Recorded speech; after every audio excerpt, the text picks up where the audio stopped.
என்கிட்ட நிறைய பேர் கேட்பாங்க, உங்களுக்கு ஏன் பிஜேபி பிடிக்கும், உங்களுக்கு ஏன் மோடிஜி பிடிக்கும் அப்படின்னு கேட்பாங்க. அப்ப நான் சொல்லுவேன், இன்னைக்கு இந்தியா பொருளாதாரத்துல உலக அளவுல ஒரு பெரிய முன்னேற்றம் அடைஞ்சிருக்கு. இந்தியாவுடைய ராணுவம் இன்னைக்கு பவர்ஃபுல்லான அப்கிரேடேஷன்ல இருக்கு.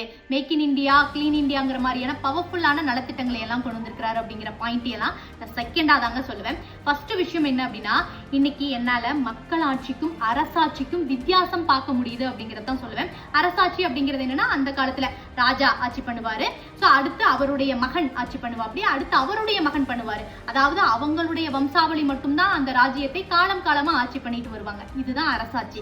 மக்களாட்சி அப்படிங்கிறது, உங்ககிட்ட பணம் இருக்கா, நீ என்ன ஜாதி, இதெல்லாம் பார்க்காம நீ இந்த பதவிக்கு தகுதியானவனா அப்படின்னு பார்த்து மக்களாகிய நம்ம தேர்ந்தெடுக்கக்கூடிய ஆட்சி தாங்க மக்களாட்சி. அந்த ஒரு விஷயத்தை என்னால கொஞ்ச நாளா பார்க்க முடியுது அப்படிங்கிற விஷயத்தை தான் நான் ஃபர்ஸ்ட் பாயிண்டா சொல்லுவேன். இதற்கு சிறந்த உதாரணமா பீகார்ல நடந்த தேர்தல்ல எந்த ஒரு பெரிய பேக்ரவுண்டும் இல்லாத 25 வயது பெண் இன்னைக்கு எம்எல்ஏ ஆயிருக்கிறாங்க. இது இன்னைக்கு இந்தியாவே கொண்டாடிட்டு இருக்குங்க. இதை விடவும் ஒரு சிறந்த உதாரணம் இருக்கு. குஜராத்ல ஒரு சிறிய கிராமத்துல டீ வியாபாரம் செய்யக்கூடிய ஒருவருடைய மகனாக பிறந்து இன்னைக்கு இந்தியாவில 3வது முறையாக பிரதமராக அந்த நாட்காலியை அலங்கரிக்கும் பிரதமர் நரேந்திர மோடி அவர்கள் தான் மக்களாட்சிக்கு ஒரு மிகச்சிறந்த ஒரு உதாரணமா நான் நினைக்கிறேங்க. இது என்னுடைய விஷயம், என்னுடைய point of view.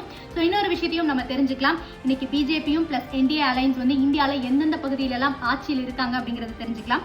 Uttar Pradesh, Maharashtra, மத்திய பிரதேஷ், குஜராத், ராஜஸ்தான், ஒடிசா, அசாம், சத்தீஸ்கர், ஹரியானா, டெல்லி, உத்தரகாண்ட், திரிபுரா, ஆந்திர பிரதேஷ், பீகார், மேகாலயா, நாகாலாந்து, சிக்கிம், அருணாச்சல பிரதேசம், கோவா, பாண்டிச்சேரி.